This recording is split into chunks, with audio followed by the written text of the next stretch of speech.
Hello, this is Ed Thompson with Manufacturing Systems Inc., MSI. Today we'd like to talk about how to cost-effectively design control cabinets with Solidworks. I think the first project software package I saw that attempted to do this was developed in about 1985. The trouble was is that the initial cost of software and the training involved with it, that package and a number of them that followed throughout the years have not seemed to be very cost effective. They get used for a while and then something else comes up, and but I think there's some reasons why that is. One of the reasons is that if you look at a typical project right here, we have a schematic, electrical schematic for this little project. It only has about six motor starters and PLC and some other equipment. Um, so it doesn't take a lot of time and energy, especially with a little experience, that you can develop a schematic like this. And then once you have the schematic, then you can work down through there item by item and develop a panel layout.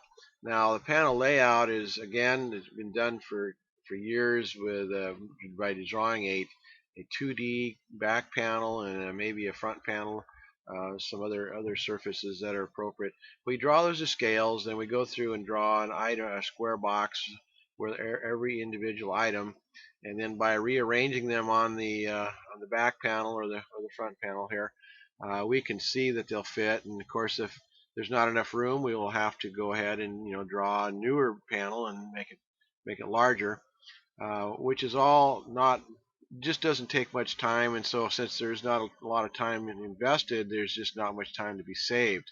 The one area that there is some potential savings that SolidWorks can do for us, though, is when we get down to the bill of materials and some other features here. So, as an example, when you got done with this project here, you would end up spending a fair amount of time doing the balloons. You would then go over to the bill of materials, and you would spend, have to type in each one of these things or verify each one of these items. The part number has to be correct, etc. And that is a little bit tedious. It's still not a huge amount of time, but it's something. And so what we've done is we developed a MSI library that you can see here, and the MSI Controls Library has probably 15 or 20 categories. Under each of these categories is quite a number of parts. I believe there's close to 3,000 parts in total. And so one of the requirements for these parts has been that we want them to be multi-configuration parts. So here's an example of a Keyence PLC. And if we look at this, you'll see that there's a number of configurations here. And as we go from configuration to configuration, if it would snap to me here, thank you. You'll see that it's a very simple part, just basically a square, cube, or block, or whatever, and with a decal on there, appropriate decal. So when you move to different parts, the decal updates, and it gives you a lot of good information, and but more importantly, when you place that the uh, into the control assembly, that you can see that it's going to fit and how much room there is, which is the same thing that we did back with the 2D system. So not that we have much time savings there, but one of the things that these parts will do is we have a custom properties, and we can put a description in there. And so by having that description in there, when we get done, we can then bring this views over into our drawing. With a couple clicks, we can create all the balloons and all the bill of materials. And so this particular project, we estimated it was going to take between 8 and 10 hours to do with 2D methods, and by doing it with 3D methods, we was able to do this in just a little over 2 hours. And of course, the savings is that the balloons are automatic, and all this data that came out of our library database, so to speak, was accurate. Now the trick is to that is that once you get these things installed into the part in the library, if there ever are any errors or problems, then once you fix them, then they're kind of fixed forever. Whereas in the 2D system, what happened is you'd fix them, and then sometimes the next project or 5 projects later or whatever, you would get another typo, and when that happened, of course, you'd have to go back and deal with each one of those things one at a time. So you never was able to really leverage what you're supposed to be doing with that. So the other thing that we has been a great advantage with having a good library is with, if you look at the design binder in the MSI library, every design binder has been populated with links to data sheets. And the trick of that is that when if we typed in a lot of information into this design journal, it would take up a huge amount of information, and the file size just grows just ridiculously large. But what we found is by putting links in here to PDFs, that these PDFs then can take up almost no room at all. And as an example, if we click on this particular one, you'll see that there is the user manual for this particular device, and then you can go in there and look up any specific information that you might need, which is very, very helpful during the design process. And so what this does for us is that this library ends up becoming kind of a visual index, and so there's a fair amount of time savings just looking up information. So we save some time with the custom properties in the description, the bill of material, looking up information.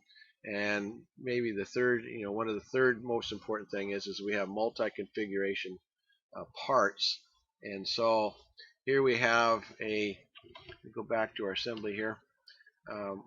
Here we want to install this part, say this one here, and we want to install a new PLC over here.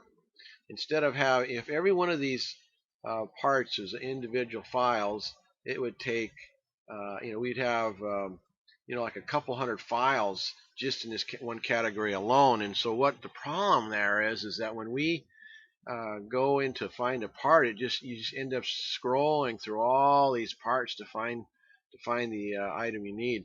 And whereas when we bring in something like this PLC in its multi-configuration, we can either drag it in there and get the list, or we can hit the properties and then we can select what we wanted.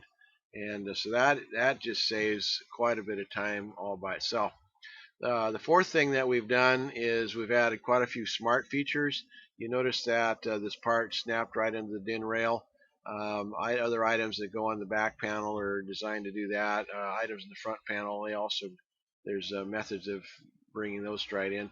This particular panel meter, it's got the hole built into it, so that when we hit a couple buttons there, the smart features will cut the hole into the front panel, and by dimensioning it, and when you move it around till you like it, then you dimension it, and when you cut those holes in there, then this cabinet ends up with all the holes very precisely, rather than having to go in there and do it by hand. It's pretty much automatic. So we've found in this particular project here, we suspect, we went from about 8 to 10 hours to a little over 2 hours, which is a pretty good savings. And the work that we have a pretty high confidence in the work because so much has been automated, and so that's been very helpful. So if you're at all interested in pursuing this, this library is available. If you go to our website at MSI all one word.com, and under the store and products, you will see that we have this library available. Right now it's on sale for half price. And there also is a user's manual that you can download this for free. Just click on this link here. And what might be even more valuable is that we have a library which has a PDF for all of the parts in the MSI Controls Library. There's a PDF for every one of those, and you download this library, and this again for free. You can just put it on your system or into a directory, and you can go in there and search for them manually. Isn't too difficult to do that. It's a lot nicer to do it through the um, design library, but that's okay. You can still use it with no problem. And then, of course, if you do download the library, this download the library, that you'll be able to get the benefits of how to design these 3D control panels very effectively. If you have any other questions or concerns, or would like to contact me, you can do that through this website here. And so I'd be glad to talk to you if you have any questions. Thank you.